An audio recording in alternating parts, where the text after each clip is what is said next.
Di balik orang sukses, pasti ada ibu yang mendoakan. Iya, benar. Jadi waktu itu saya makannya nasi jagung. Orang merantau jadi supir mahasiswa, semua kasihan. Ibu saya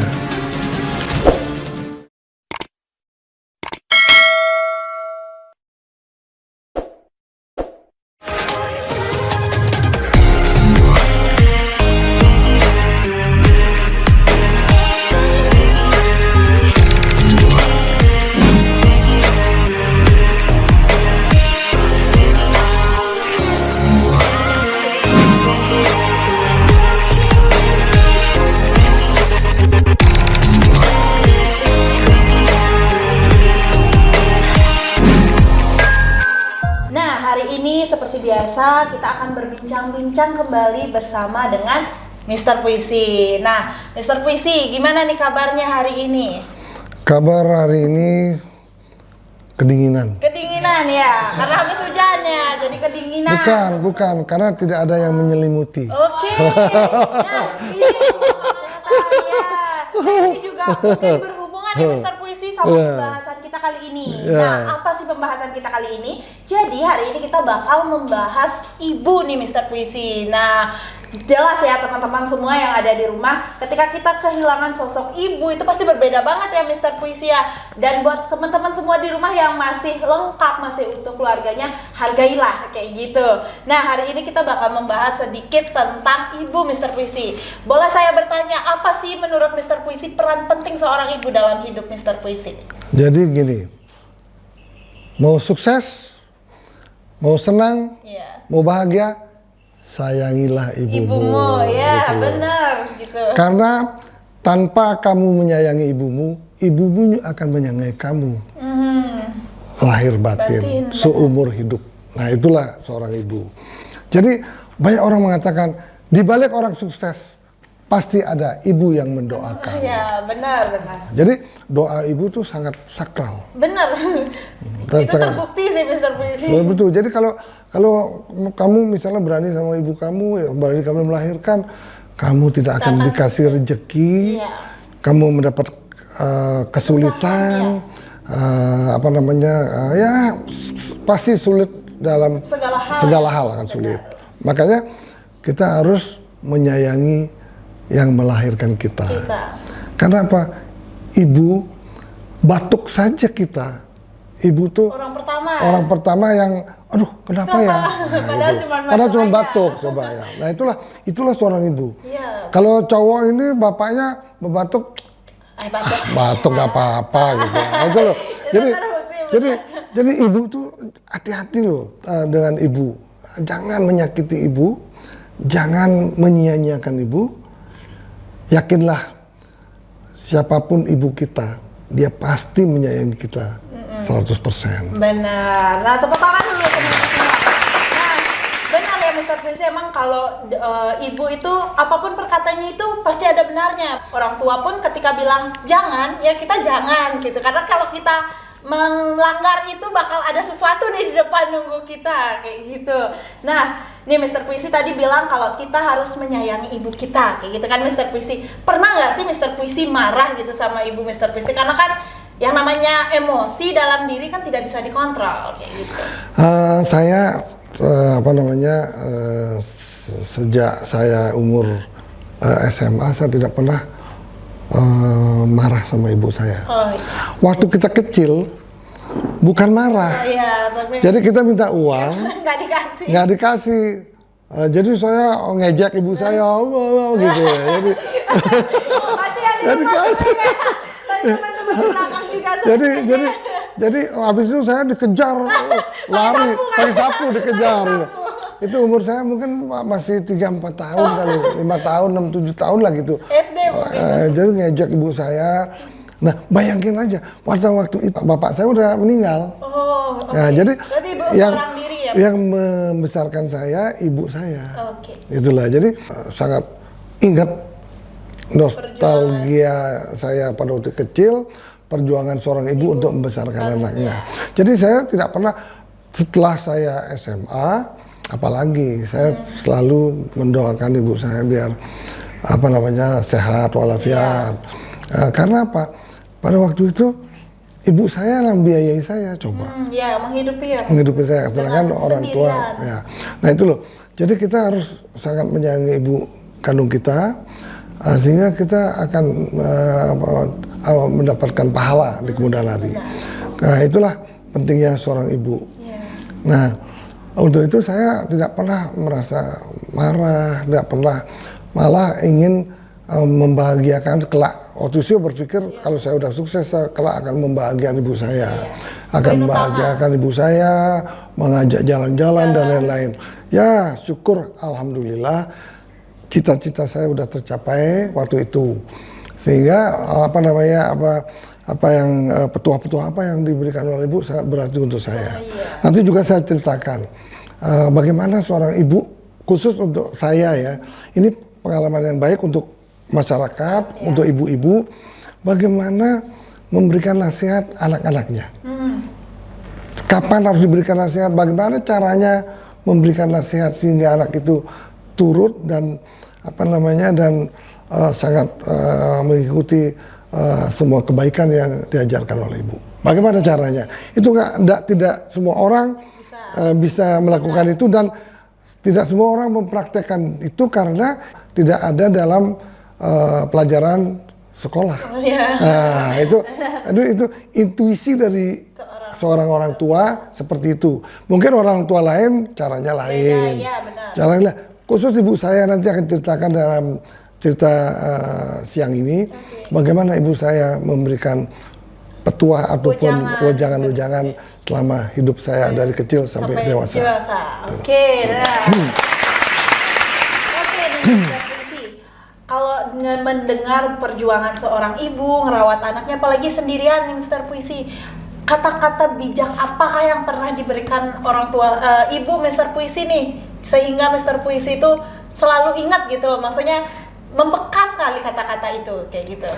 Yang paling kata-kata bijak oleh ibu saya, belajarlah yang baik, ikuti semua petunjuk ibu. Setelah kamu sukses, jangan lupa kepada saudara-saudara kamu, saling membantu, dan tidak boleh ada percekcokan di antaranya, harus rukun. Gitu. Sehingga saya bersaudara empat itu tidak ada pernah ribut, nggak pernah rukun. Jadi malah apa yang saya punya saya titipkan ke adik saya. Dan tidak pernah dia mengakui miliknya dia. Nah itu pelajaran seorang ibu saya, itu loh. Jadi akur semua ya Mr. Puisi. Iya, akur rukun dan saling menyayangi gitu loh. Nah, masa misalnya kalau orang lain punya sesuatu rebutan. Iya benar, kalau bersaudara kan gitu. Tetapi kalau keluarga saya, khusus untuk keluarga saya punya keluarga 4. Ya punya kamu, punya saya, tapi sesungguhnya ini kita milik bersama. Gitu loh. Oke, nah itu juga pelajaran nih, karena kan kalau apalagi dilihat sekarang Mr. Puisi, orang bersaudara dikit-dikit ribut kayak gitu. Nah dari kata-kata bijak itu berarti semua udah Mr. Puisi terapin ya, kata-kata bijak dari ibu Mr. Puisi semuanya sudah Mr. Puisi terapin.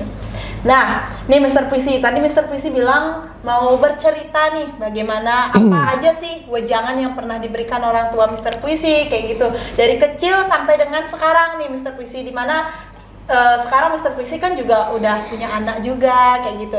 Nah, coba ceritain Mr. Puisi, apa aja sih wejangan itu? Nah, setiap ibu, setiap orang tua memberikan nasihat-nasihat atau petuahnya dengan cara yang berbeda-beda. Tetapi ibu saya memberikan wejangan atau nasihat-nasihatnya cukup unik. Bagaimana itu? Jadi semua anak-anaknya bergantian waktu kecil diajak tidur bersama ibu. Oh berarti bergantian? Bergantian. Jadi besok hari ini saya diajak tidur waktu kecil. Nah artinya pada saat sebelum tidur itu kita dilus-lus dan itu dikasih wejangan, kasih petua. Nanti kamu sudah besar, jangan nakal. Kalau harus banyak belajar, menjadi orang yang jujur, tidak menyakiti orang, ikhlas. Jadi apa namanya? Bekas Ya, Mr. Puisi. apabila orang mempunyai kesalahan sudah dia bisa dimaafkan. Dan jadi semua kebaikan-kebaikan semua tiap hari. Sekian tahun di kuping saya mendengar sampai saya tidur lelap berhenti ibu saya. Nah, sekian tahun coba. Makanya nanti kalau teman-teman yang udah punya keluarga, kamu udah punya anak, cara memberikan petuah ataupun nasihatnya melalui sebelum tidur. Tidur, ya. Dan Karena itu akan membekas kalau ya. cuma sekali, tidak mungkin lupa kan. Ini tiap hari. Oke. Setiap aja tidur Dan misalnya setiap mau tidur diceritain bisa mungkin 10 menit, 19 menit kita tidur berhenti. Iya. Besok cerita lain, misalnya cerita mengenai kebaikan, Iya. bawang putih, bawang merah, yang jahat siapa, yang baik siapa, orang jahat nanti bisa kenapa, yang baik Iya. bisa kenapa, tiap hari itu.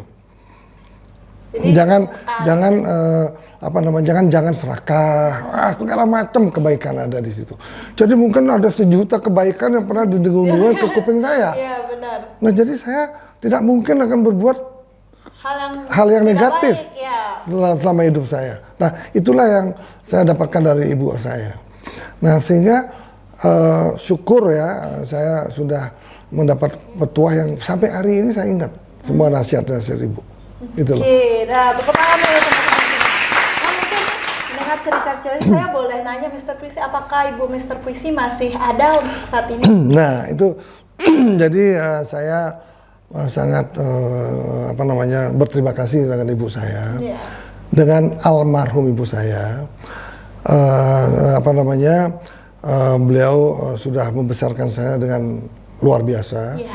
Pada waktu itu sesungguhnya ya keluarga saya tuh keluarga orang kaya. Iya. Anak Terpandang. bapak saya anak satu-satunya, Oh, anak satu, oh, anak keturunan Tunggal. raja di Kelungkung. tunggal berarti. Jadi anak tunggal yang kaya. Sawahnya ratusan hektar. Oke. Mempunyai pabrik segala macam pabrik minyak, pabrik gula, pabrik kelapa, penjemuran kelapa, pabrik minyak, pabrik gula, pabrik kopi. Itu pabrik es ada di setiap kota di Bali ini punya pabrik. Begitu kayanya, tetapi kekayaan itu tidak abadi. Iya, benar. Akhirnya orang tua saya meninggal. Tahun berapa itu Mr. Puisi kalau Oh, saya agak lupa, udah lama. Berarti Dan masih saya masih kecil ya? kecil, kecil meninggal ya, tidak bisa meneruskan usaha, akhirnya bankrupt. Iya. Sampai sekarang masih ada rongsokan-rongsokan. Rongsokan. Yang masih kokoh berdiri rumah saya yang begitu megah, besar di kota Kelungkung. Kelungkung. Oh, Nah, masih itu sampai saat ini? tetap kita lestarikan. Nah, tapi kemudian ada musibah lagi, Gunung Agung. Oke, itu tahun Yang udah sulit, pabrik udah tutup semua, Gunung Agung meletus. tahun berapa itu Mr. Puisi? Saya agak lupa, jadi agak lupa juga tahun 6 berapa ya itu ya? 63 ya, 63 ya. Oke, 3. Nah itu, waktu itu saya makannya nasi jagung. Oh, berarti susah ya Mas? Susah nasi jagung. Nasi jagung, itu waktu itu 63, saya, Masih ditemani sosok ibu ya? ya itu akhirnya sudah, akhirnya udah nostalgia itu udah hilang. Iya. Semuanya sudah, tapi akhirnya saya dibesarkan oleh ibu saya. Oke. Ibu saya punya toko, hasilnya dikirimkan untuk saya sampai saya lulus Oh, iya. mahasiswa. Sebelum lulus, saya minta mobil satu. Saya sebagai supir untuk rantauan? di Jakarta, Oh, oke. sebagai supir. Kemudian saya membawa mobil itu antar jemput anak-anak kos. Wah, Kebetulan anak-anak kosnya cantik-cantik juga waktu itu. Waduh, saya mau. Nggak. itu sebagai sampingan ya Mr. Puisi? Mereka tahu, kasihan nih orang merantau jadi supir mahasiswa. Semua kasihan, ngasih lebih tiap bulan. Sampai saya lulus. Pas lulus, mobil itu saya jual. Selesai. Lulus, nah akhirnya hasil jeripayah ibu saya, tambah jeripayah sendiri, saya lulus. Sehingga saya bisa bekerja di Jakarta, saya nggak mau pulang. Oh, Biasa- berarti langsung menetap di sana Ya, biasa anak merantau lu lebih hebat daripada orang yang di rumah. Kalau di rumah kan main sabungan ayam terus, main segala macam. Kalau di sana mana bisa, kalau kita nggak kerja, mati nggak ya makan. benar, apalagi kan mahal ya. Kalau di Udah beda. kalau di Bali nggak kerja, mereka ke sawah, Wah, ya. makan. Tapi di sana kalau nggak makan mati. Iya, Nah itu. Oke, ya tepuk tangan dulu buat Mr. Puisi nih. Puisi, seperti biasa karena kita udah membahas tentang ibu-ibu, karena itu kan hal yang mungkin kalau bagi orang-orang, ada yang orang-orang yang menganggap bahwa pembahasan tentang ibu itu agak sensitif kayak gitu kan, pasti ada yang menganggap seperti itu. Nah, tapi kalau dari Mr. Puisi udah mau memaparkan bagaimana kehidupan Mr. Puisi sejak kecil ditemenin oleh ibu Mr. Puisi, ada nggak sih beberapa kata gitu yang pengen Mr. Puisi sampaikan kepada almarhumah ibu Mr. Puisi yang belum sempat kesampaian mungkin? Jadi waktu itu ibu saya sakit jantung. Oke. Itu tahun? Umurnya udah berapa ya, 80 kali ya, umur 80, dan baru nggak lama ini meninggal. Nah, artinya gini ya, orang yang baik pasti saat dia meninggal pasti akan menemukan sesuatu yang beda daripada orang yang tidak baik. Waktu ibu saya meninggal, itu mungkin ada 15.000 orang yang datang. Sampai Kapolda datang. Malah Kapolda memberikan sambutan, padahal saya bukan anak polisi. Memberikan sambutan, datang berbondong-bondong. Waktu itu saya ingin membuat besar-besaran. Terus kakak saya bilang gini, kali ini adik nggak udah keluar, saya akan biaya ibu ini semuanya. Seluruhnya kalau nggak salah hampir 2 miliar waktu itu ya. Wow. Kakak saya bilang, kenapa kok mau biayain? Saya akan menebus dosa saya katanya. Karena saya dulu sering ribut sama ibu.